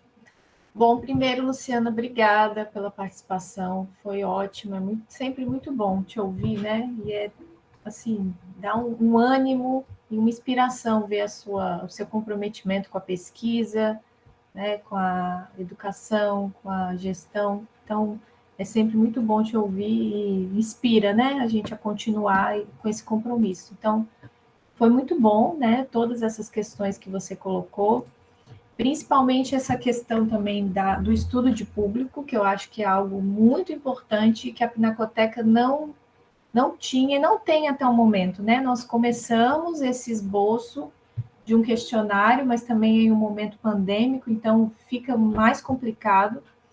E essa questão de mudança de local também é um agravante para a gente conseguir fazer um estudo de público, porque a Pinacoteca não tem essa identidade do local, né? Onde a Pinacoteca está. Então, uma hora está na biblioteca, agora já está na reitoria, então essa questão do espaço também é algo que traz muitos desafios para a gestão e para a gente fazer esse plano museológico, né? Então, é um dos grandes desafios para a gente. E aí eu queria te perguntar, né, na sua pesquisa e na sua experiência, né, que você tem com estudos de público, como a gente pode fazer esse estudo no âmbito da universidade. Eu sei que a Redmus já faz alguns estudos, né, também, para além desses questionários, do questionário. Eu não sei se você conseguiu ver o nosso questionário. A gente teve uma adesão, acredito que tem umas 100 respostas já, né, Maia? Ou mais. Mas ainda 70% dos que responderam são os nossos alunos do curso de artes visuais. E aí, É um pouco um mais, dos sabe? objetivos, tem mais de 100? Não, é um pouco mais de 70% do curso. Ah, Então, a sim, gente tem, assim, uma demanda muito interna, muito muito voltada para... interna, né? Fica aquele público muito, né, essa questão muito endógena ali do curso de artes visuais. E a gente percebeu que muitas pessoas não sabem nem o que é uma pinacoteca e nem que existe a pinacoteca da UFPB. Então, a gente queria pensar em algumas estratégias de estudo desse não público também. Como que a gente pode alcançar esses outros públicos dos outros departamentos, né, da universidade? Eu sei, você citou aqui alguns locais, né, que a gente pode verificar. Onde eu anotei aqui? O Observatório Ibero-Americano de Museus, né, que faz apontamentos de como fazer essa pesquisa de público. Então, não sei se você teria alguma sugestão de como a gente pode alcançar esses não públicos na universidade. Outra questão que eu gostei muito que você deu a ideia é da criação desse periódico, né? Não precisa ser um periódico assim, como você falou, pode ser uma publicação semestral, anual. Seria muito interessante se a gente pensasse no âmbito da rede de museus da UFPB, né? Já que a Marisa também está na rede, a gente pensar uma publicação coletiva dos espaços museológicos da universidade, que muitas vezes ficam atuando isoladamente e perde a força, né? Então, talvez se a gente fizer uma publicação coletiva desses espaços, poderia também ser uma possibilidade, né? E pensando nas linhas de pesquisa, na criação de 3 linhas, eu ainda fico um pouco assim, como que a gente poderia criar essas linhas não tendo uma equipe assim definitiva? Eu ainda não consegui achar uma solução assim, porque a gente acaba dependendo muito dos projetos dos professores da graduação e da pós-graduação e nem sempre tem essa aderência. Eu acho que está começando a se fortalecer bastante essa parceria no curso, né? A Cecília vem fazendo várias atividades, eu também tento fazer atividades nas minhas disciplinas. Na pós-graduação, eu sinto que ainda não está consolidado, e é algo que a gente também colocou no plano, não só na pós-graduação em artes visuais, mas no Profiartes também, que já é uma ponte muito importante com a educação básica, que são professores que vão fazer o mestrado em artes visuais, do Profiartes, que estão atuando nas escolas, que aí também já é uma ponte bem importante. Então, eu não sei, alguma sugestão? Como criar essas redes, essas linhas, desculpa, na Pinacoteca, sem ter necessariamente... isso, a escolinha também é uma boa parceria, né? Sem ter uma equipe fixa, né? Essa seria uma pergunta, se você teria alguma sugestão de como a gente suprir essa questão das pessoas, da gestão de pessoas, que já foi um problema que a gente identificou lá no outro programa de gestão, né? Enfim, mas é mais uma conversa para ver se a gente cria algumas estratégias para essas lacunas, né? E para essas dificuldades que nós temos. Tá. É verdade, Sabrina. Aí realmente é uma situação muito preocupante, né? A gente queria que esses equipamentos culturais, né, sobretudo a Pinacoteca, tivesse de fato o seu espaço, até independente, mas um espaço devido, né, correto, recursos humanos também, né? Mas assim, não tem que deixar de tentar. Por exemplo, se não formalizou, só voltando ali rapidinho na situação do estagiário, se não formalizou o pedido via processo, é interessante elaborar um processo.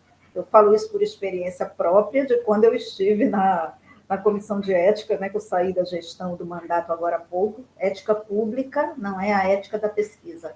E nós pedimos um estagiário, um estagiário não, aí no caso a gente pediu um funcionário, a gente tinha um secretário. Demorou, mas chegou esse ano. Demorou um certo tempo, mas chegou. Então, a esperança é a última que morre. Desculpa, Luciana, qual que é o setor? Nós colocamos essa demanda na gestão de pessoas, inclusive para fazer também estágios obrigatórios, parcerias com os cursos.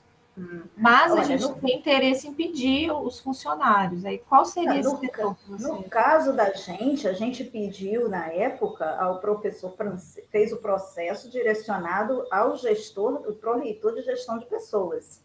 Né? Até porque nós tivemos, ainda no reitorado anterior, uma reunião com o reitorado anterior e com o pró-reitor. Né? Então, nós pedimos assim, conversamos e assim que voltamos para a sala, formalizamos o processo.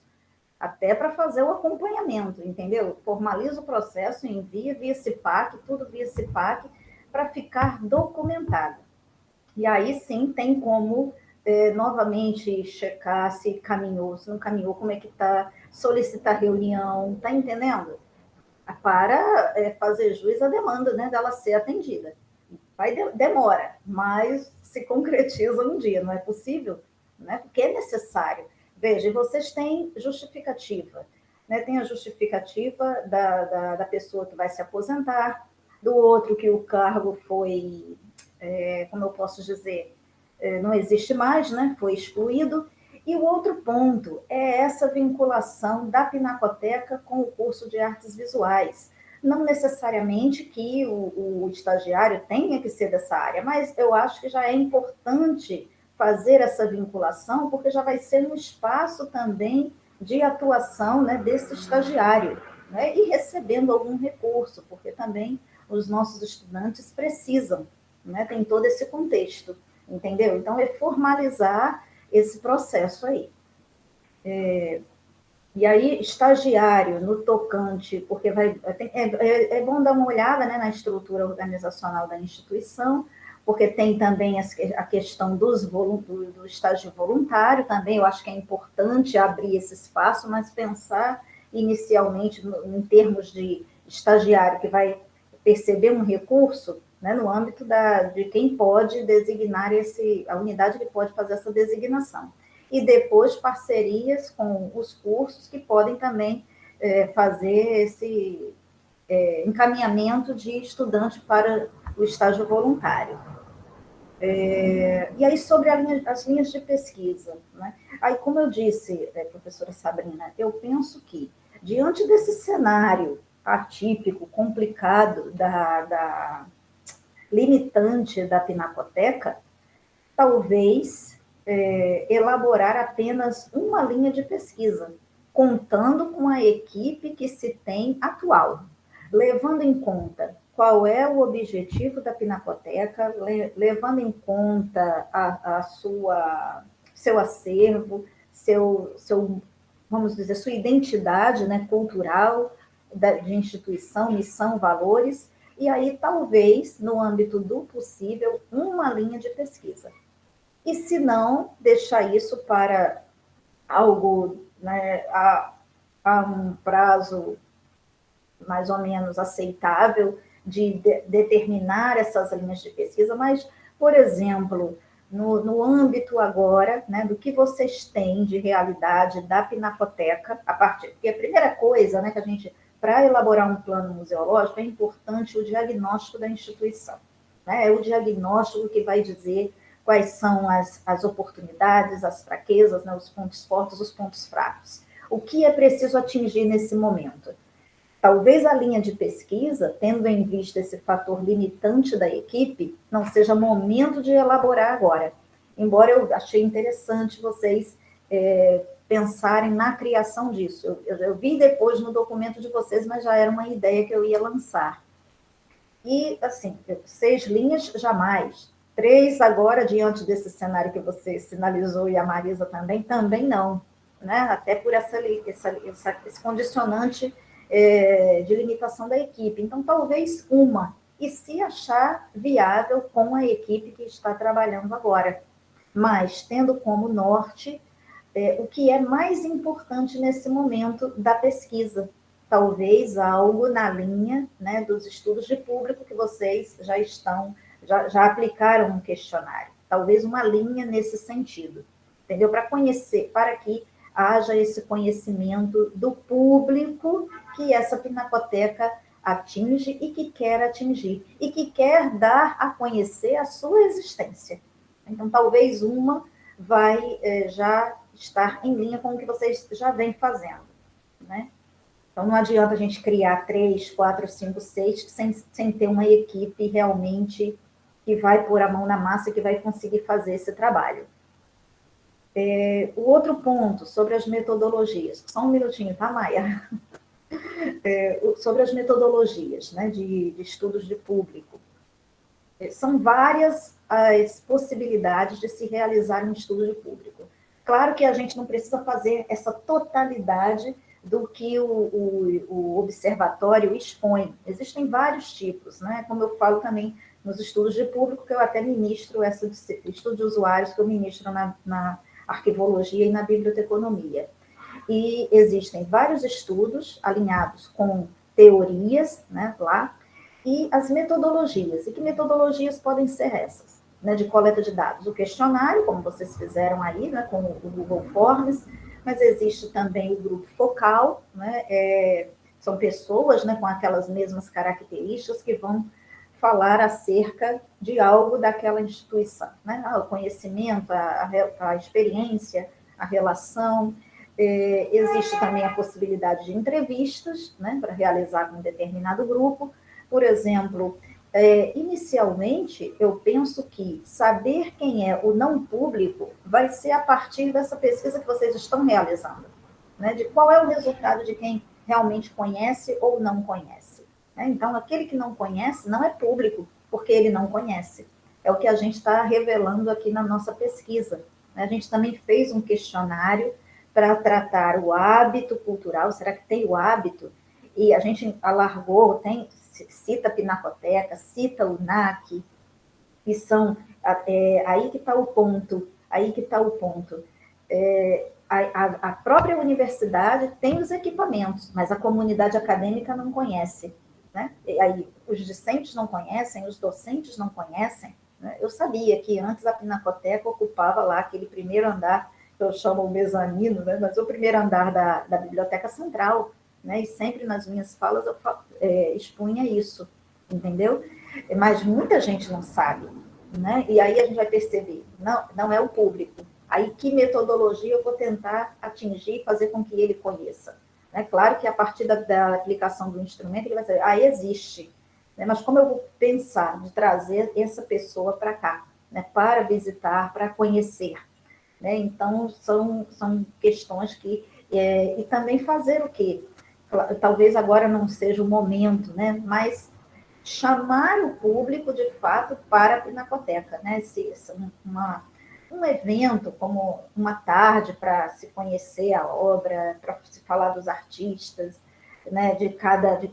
Da Pinacoteca mesmo, da história, né? Fazer um momento que vai movimentar aquilo que vai atrair a comunidade. Está entendendo? E isso precisa de uma ampla divulgação em todos os departamentos e cursos. Inclusive, quem é gestor consegue disparar uma mensagem que vai para toda a comunidade acadêmica. Né? Eu, como gestora, em termos de gestão da Comissão de Ética Pública, tinha essa possibilidade. Né? Eu não sei como se dá isso aí no tocante a Marisa. E é pensar que o estudo de público, né, como eu disse, tem várias possibilidades, tem até a usabilidade, que é a qualidade de uso do sistema, né? A gente já fez um estudo de usabilidade do site da UFPB, então não quer dizer que eu vou pegar tudo de uma vez para fazer, a satisfação, o perfil e tal. Normalmente o perfil é interessante e uma tônica, né, acerca do conhecimento, acerca da satisfação, do hábito, né? Então, a gente vê o que é necessário nesse momento para iniciar o estudo de público, porque também o estudo de público deve ser feito sempre, não é uma vez só. É claro que há um determinado período e a gente vai fazer. Agora, a gente terminou a pesquisa agora com o estudo de público, focando nos mestrandos e doutorandos em artes visuais e ciência da informação. E agora a gente vai para os grupos de pesquisa. Quem está nos grupos de pesquisa, tanto os pesquisadores quanto os pesquisadores aprendizes. Né? Mas não de todos, claro, daqueles que têm, no âmbito do grupo de pesquisa, uma relação com os museus, com a área da museologia. Então, tem que haver sempre um recorte. Claro, porque a gente não vai conseguir atingir o todo de uma vez, né? Um recorte. E também, quando forem fazer isso, publicizar, né, até no próprio site da UFPB, em contato com a Ascom, né, a jornalista Aline, para que isso possa ficar registrado, o que a Pinacoteca está fazendo, né, em termos de querer conhecer o seu público, né, fazer com que ele conheça ele de forma institucional, que fica institucionalizado e visibilizado. Não sei se respondi, Sabrina. Respondeu, ótimo, já anotei aqui. Obrigada, Luciana. Então, Luciana, você falou muito bem sobre a questão do público e do não público, né? E aí, no nosso programa... Um pouco baixo, Maia. Oi? Melhorou? Melhorou? Melhorou. Então, Luciana, você falou sobre a questão do público e do não público, né? E aí, num dos nossos programas, a gente chamou o Saulo, que trabalha junto com a Graciele, né? Veio os dois juntos, né? E para falar um pouquinho sobre gestão de pessoas também, sobre educativo. E aí ele falou uma coisa muito interessante, né? Ele referenciou a ideia do contragrupo, o contrapúblico, né? Além do não público, tem isso do contrapúblico. Então, a gente precisa identificar o que é, primeiro, porque eu não faço a menor ideia de como é que dentro de um âmbito cultural existe isso de contrapúblico, mas parece que existe. Então, a gente tem que saber o que é e identificar, né, se ao nosso redor esse contragrupo ele se faz presente, né? Então, seria uma pergunta para você, Luciana, se você tem alguma ideia de como é que a gente consegue chegar nesse contragrupo. O não grupo é mais fácil, porque é aquele que não faz parte. Mas parece que o contragrupo a gente, né, tem uma certa dificuldade, tanto de entender como de identificar. Essa era uma pergunta. E outra era só uma consideração que eu, como bolsista, extensionista, do lado de cá, como aluna, percebo que existe um desmonte cultural muito grande, que é de uma política interna e de uma política externa. Né? A gente vive sobre uma ameaça de política nacional voltada para o desmonte da educação, voltada para o desmonte da cultura de modo geral, que está afetando diversas instituições. Então, assim, se a coisa estava um pouco difícil há 5 anos atrás, está difícil hoje. Daqui a 5 anos para frente, a gente não faz a ideia de como é que vai ser. Então, assim, a gente tem uma preocupação com agora, mas, assim, é uma preocupação e um medo com o futuro, né?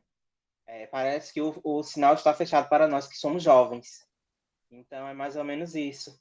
A gente ainda está um pouquinho perdido nesse sentido de... a gente sente que é ataque na verba, aí às vezes é ataque de formalização, de projeto que está tudo ok, mas não é aceito. E aí não tem justificativa para não ser aceito, só não é aceito. Então, assim, como a Marisa já falou, há solicitações de estagiários, de um modo geral, e assim, a gente vai pedir agora, formalizar, pegando o gancho que você falou do processo formal, né, através de um processo formal, a questão dos estágios obrigatórios, mas a gente vai tentar também os estágios flexíveis e os estágios opcionais, tentando abranger no estágio, de modo geral, não só realmente o pessoal de artes visuais. A gente tem uma demanda, por exemplo, de alunos de artes visuais cuidando de rede social, que isso devia ser o pessoal de comunicação, de mídias digitais. Então, assim, a gente se desdobra em vários campos, em várias atuações. No fim, a gente aprende muito, é verdade. Eu aprendi muita coisa nesse projeto, sou imensamente grata. Mas, às vezes, eu percebo que não era para ser obrigatório isso. Isso era para ser fluido, que a gente devia aprender de forma natural. E não que a gente devia designar essas 1001 funções que a universidade tem como oferecer com os estágios, mas por alguma razão ainda não oferece. Então, talvez esse seja um contragrupo para a gente. Obrigada, Maia, pelas suas colocações. Eu me uno a você também com essas inquietações com relação ao futuro. Às vezes eu realmente me pego muito preocupada, às vezes não, constantemente, né, porque o que a gente tem visto é um ataque mesmo à nossa cidadania, né, à nossa dignidade. A gente que tem, né, esse trabalho de estabilidade também é muito ameaçada, e também penso nos jovens, né, que estão aí, nessas pessoas que estão nas ruas com esses cartazes. A gente está vendo a miséria do Brasil cada vez maior, e isso me entristece, porque eu não penso apenas em mim, nem na minha família, mas no coletivo, né? Porque a gente vive num coletivo, e a gente tem que pensar na dignidade, nas oportunidades de todos, né? E a gente que está na academia vem sofrendo isso, e também alguma coisa que eu reflito muitas coisas do que vemos, né, no cenário da política partidária está dentro da universidade, quando não deveria, né? Nos microespaços, né, nos departamentos, nas coordenações e etc. Né, mas onde tem ser humano, né, é a política, né, no sentido lato dessa palavra. E quanto, assim, um ponto, né, que a gente sabe de ataques que eu coloco com relação à educação, com relação à pesquisa, por exemplo, o valor irrisório que um aluno um bolsista de extensão e de pesquisa recebe. É um valor irrisório. Aí vem o estágio, que é um pouco mais. E a minha inquietação por que não a extensão e a pesquisa não estão no mesmo patamar dos recursos que são do estágio? Porque deveria estar, porque é tão importante quanto o estágio. Mas a gente já percebe dentro da academia, porque esses recursos vêm, né, dos órgãos de fomento, a gente já percebe essa desvalorização. Então, isso vai culminar na desvalorização, né, do professor, aquela máxima do Maia, você só estuda. Como utilizar o só, né, se você está estudando, quer ser uma professora, está se dedicando, é um trabalho árduo, como você começou falando, nós estamos aqui em pleno dia do professor. Há 2 anos atrás, eu estava na UFPB, ia começar o semestre justo no dia 15 de outubro, aí eu recebi uma mensagem: Luciana, você vai vir para tal coisa? Eu falei: não, estou na universidade, eu vou dar aula hoje. Mas não é dia do professor? Eu falei: mas está começando hoje o semestre. Né? Claro que eu poderia ter... professor trabalhar, né? Isso. Hoje mais do que nunca, né? Isso. E sempre, né? E sempre, eu costumo dizer, a gente não tem sábado, domingo e feriado, mas só sabe quem está desse lado. Quando a gente é aluno, a gente não tem essa percepção, né? E a sociedade, enfim, não nos valoriza como um todo. Já começa da professora lá, né? Que é no ensino infantil, que é chamada de tia, né? Quando deveria ser chamada de professora. Eu falo para as crianças da minha família, a professora, e dou os conselhos, né? Mas, assim, então eu compactuo, né, desse pensamento, dessas inquietações que aí você falou assim. Então, eu, como extensionista, tenho que fazer tudo isso. Realmente, há um acúmulo de atividades, assim como há para nós. Eu posso dizer para você que eu, como presidente lá da comissão, eu que atualizava o site, até porque o secretário não tinha essa condição, essa habilidade, essa capacidade, até por já ser um senhor, né, vamos dizer, da geração baby boomers, entendeu? Então, não tinha condição. E eu, né, claro, é um canal importante, que inclusive a gente era cobrado pela Comissão de Ética de Brasília, então não podia deixar, e isso se somava ao meu trabalho. E o que ninguém sabe é que esse trabalho de gestão lá não traz gratificação nenhuma. Se as pessoas pensam que trazia, não tem gratificação. Até eu também... Comissão de Ética da Presidência da República, o presidente, nada, entendeu? Não estou dizendo que isso, eu achei muito importante essa experiência independente de recurso, mas eu estou dizendo, eu acumulava, né, como eu disse numa reunião lá, no reitorado, eu acumulava as minhas atividades de ensino, pesquisa, extensão e gestão, né, gestão no âmbito da CEP e gestão no âmbito do nosso departamento, porque nós professores fazemos quando a gente toma uma decisão e outra naquele âmbito. Sim, é bom que é um aprendizado. Claro que eu já tinha isso, porque eu tenho blog, etc., esse contato. Mas aí, infelizmente, é essa realidade, a gente tem que se virar nos 30 e fazer questões que ultrapassam o nosso trabalho, né? Não entendo essa sua reflexão, mas eu sempre falo assim, é um aprendizado, né? É conhecimento e que ninguém vai tirar de você. E isso pode ser um plus numa futura seleção, numa outra participação, né? Como bolsista, etc. Gostaria de dizer que maravilha vocês terem recebido o Saulo. Eu admiro muito ele, né? É um profissional que fala com muita dedicação e com muito afeto, né? Quando eu lembro do Saulo, me vem a palavra afeto, embora eu também sempre uso, né, para aquelas pessoas da minha vida, abraço afetuoso, já faz um tempo, e ele fala com muito afeto. Confesso que fiquei até interessada no conhecimento sobre esse contrapúblico, né? E aí, eu pergunto a você, ele não definiu o que é esse contrapúblico?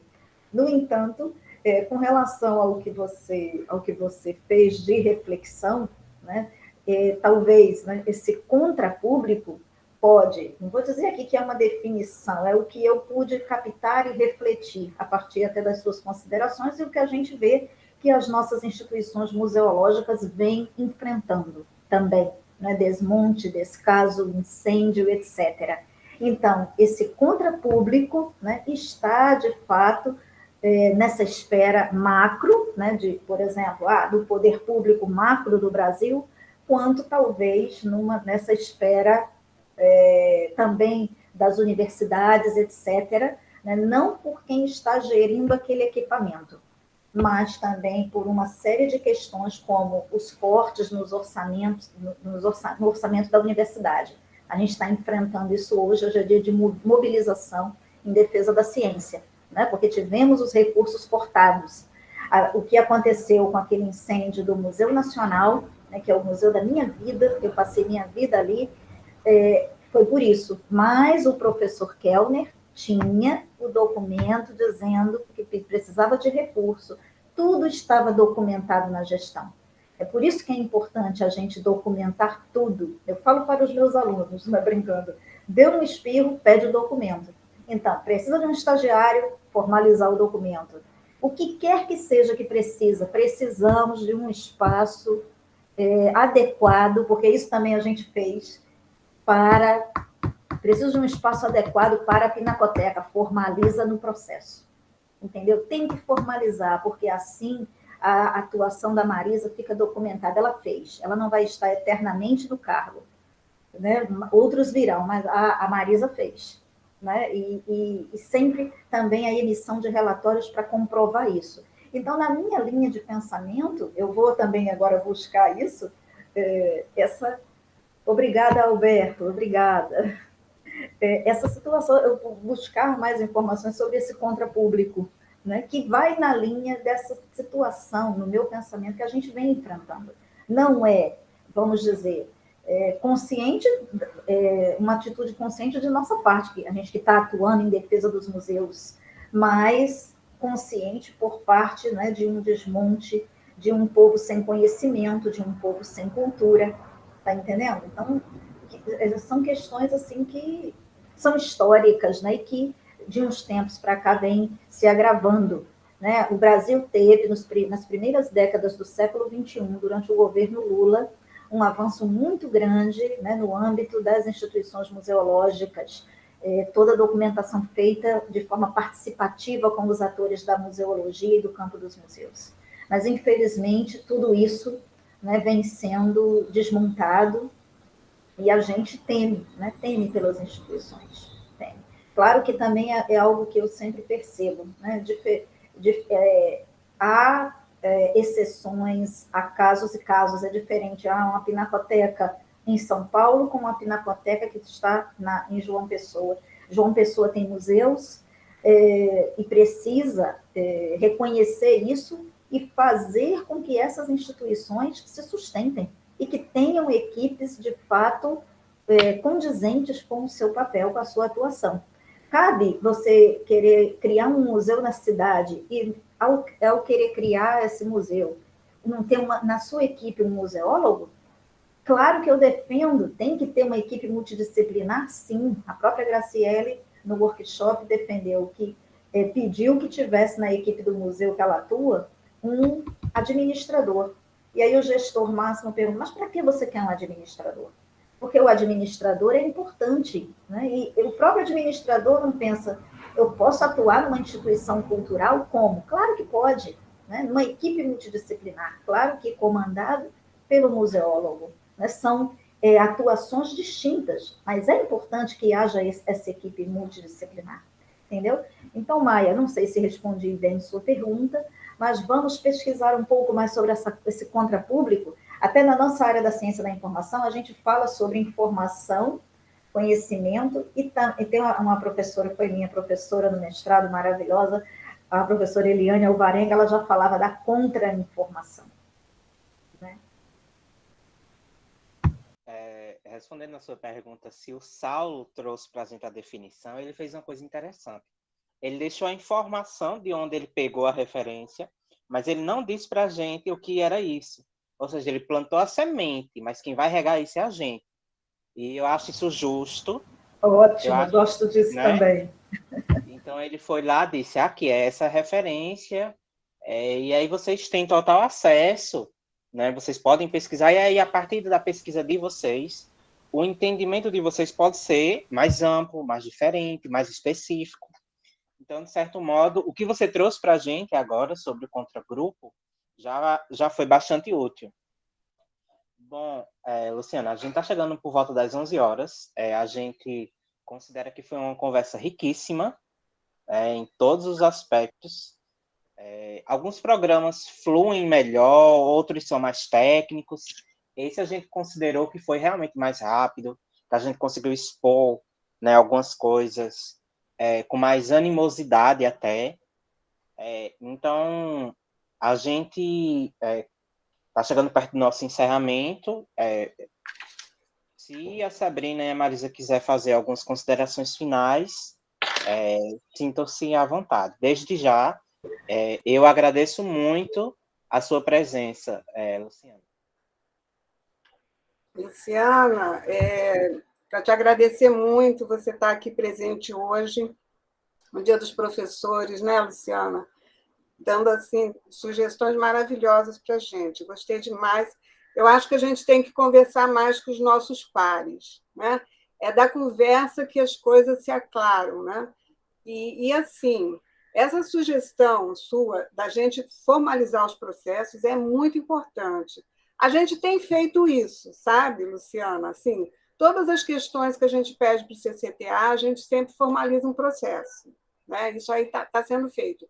A gente ainda não formalizou esse lance do estagiário e do funcionário, né? A gente vai precisar fazer isso, né? Sempre foi uma reunião com o diretor, olha, o ano que vem vocês vão ter estagiários. Aí chega no outro ano, olha, não foi possível, mas vocês vão ter uma pessoa que vai ficar também na galeria lavandeira, vai dividir. Só que na prática não dividia, ficava na galeria, né? Então, acho importante a gente formalizar isso, sabe? Chegar e fazer processo de tudo. E outra coisa que você falou muito importante, sobre a nossa gestão, né? A gente não tem segurança, não tem nada. O pessoal da limpeza entra lá, eles têm a chave, eles entram. São questões muito perigosas para a gente. E se acontecer alguma coisa, claro que o gestor é o responsável, sempre. Né? Isso aí não tem dúvidas. Então, eu vou correr, eu e Gabriel, para fazer isso ontem, né? Ainda na frente da finalização do nosso plano museológico, sabe? É uma coisa que a gente já formalizou em pequenos processos, né? Falando da condição precária e tal. Mas eu não me lembro de ter um processo falando da nossa mudança e da precariedade que nós estamos instalados. E é importante sinalizar isso, porque o CCTA sabe, mas não sabe oficialmente, né? E assim, é uma situação bem mais difícil do que lá na Biblioteca Central. Então, olha, super agradeço a você. Eu espero que a gente se reúna novamente para falar isso e para contar as novidades para você, das coisas que a gente vai conseguir implementar. Eu estou torcendo por isso. Luciana, muito obrigada.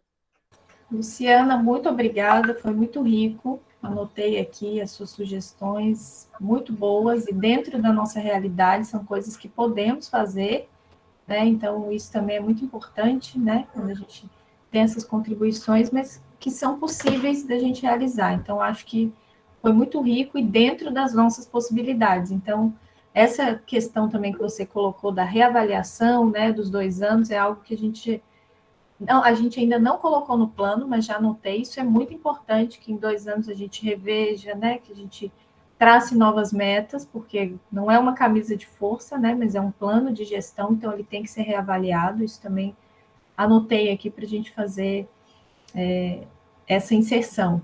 Então, foi muito rico, foi muito bom compartilhar essa manhã, Dia dos Professores, com a professora tão brilhante, que eu me inspiro muito mesmo no seu trabalho, super sério e afetuoso também. Então, muito obrigada mesmo. Eu queria que a gente abrisse as câmeras, vamos tirar uma foto Olha, depois. Vamos mesmo. Eu só quero falar assim, olha, hoje é dia do professor e é um dia maravilhoso e faz parte da nossa vida mesmo, né, compartilhar esse conhecimento. E, assim, o quanto eu aprendi com vocês, né, e eu agradeço muito, peço desculpas se algo não atingiu as expectativas, mas tenho a certeza que tudo que eu trouxe aqui para compartilhar, né, foi preparado, assim, com muito carinho, muita dedicação. E meu muito obrigada mesmo, tá? A professora Sabrina sabe, eu admiro muito, sou muito feliz por compartilhar com ela, né, a atuação lá no programa de pós-graduação em artes visuais, associado, né, de pós-graduação em artes visuais, que ela coordena com muita competência, mas também com muita empatia, com muita sensibilidade, né? Isso é importante, a gente se deparar com alguém que está à frente, mas que tem sensibilidade e empatia. Então, eu gosto muito de trabalhar com a professora Sabrina, com o professor Robson, que também é maravilhoso. A Marisa, eu lembro, a gente fez um curso de Libras na Biblioteca Central da UFPB, então também me identifiquei muito com ela, que ela é do Rio de Janeiro, e, assim, foi uma alegria. Quero dizer que também agradeço aqui a Renata, fiquei feliz de vê-la aqui, espero que esteja bem, agradeço aqui suas palavras para mim, e a Maia, né, por toda essa dedicação, a organização, o cuidado, tá? Eu agradeço muito. Ontem, já bem tarde, que ontem um dia foi muito intenso mesmo, eu pude acusar o recebimento, eu gosto de, para não deixar a pessoa, será que recebeu a mensagem? Então, Maia, muito obrigada, sucesso para você, espero te ver como nossa colega aqui na UFPB ou em outra universidade, né, contribuindo com o conhecimento. Muito sucesso, e qualquer coisa eu estou à disposição, tá bom? Se precisar também de um material, algo, eu envio. E vou pesquisar sobre o contrapúblico também. Olha aí, já foi aprendizado. Obrigada. Obrigada, Luciana. Então, vamos fazer um print para a gente colocar. Isso também já faz parte, né, da movimentação das redes, mostrar o trabalho que a gente está fazendo. Então, vamos lá. Faltou o Alberto. Deixa eu tirar meu óculos, gente. Peraí. Não, vou ficar com óculos. O Alberto saiu, Sabrina. Ah, chegou uma médica, aí... Depois você corta essa parte, viu, Maia? Tá bom. Para não ir no YouTube. Então, tá bom. Vamos lá, gente. 1, 2, 3. Pronto. Obrigada, gente. E, Luciana, depois vamos pensar também em parcerias com a Rede MUS, né? Para a gente fazer atividades conjuntas. Acho que vai ser muito bom. Isso. Vamos sim, Sabrina, dentro das condições, né? Sim, mais para frente, depois que terminar um pouco esse fluxo intenso de trabalho. Mas vai dar tudo certo, sim. Obrigada. Obrigada, Luciana. gente. Obrigada, Maia, Renata, Marisa. Bom fim de semana. Renata, prazer vê-la. Tchau, pessoal. Tchau. Também. Tchau, Marisa. Tchau, Luciana. Muita força aí na gestão. Obrigada. Gente, Alberto voltou. Vamos tirar outra. Sim, mas a Renata... Gente, obrigado. Eu estava agora atendendo a médica, né? Que está com um problema de infecção. Mas estamos aqui já. Tá bom. Então, Vamos Alberto, tirar a só gente mais já... uma, rapidinho. Isso, Vamos tirar uma Aí a foto. gente então. coloca as duas. tá bom. Então vamos lá, Maia. Abre a... 1, 2, 3 e...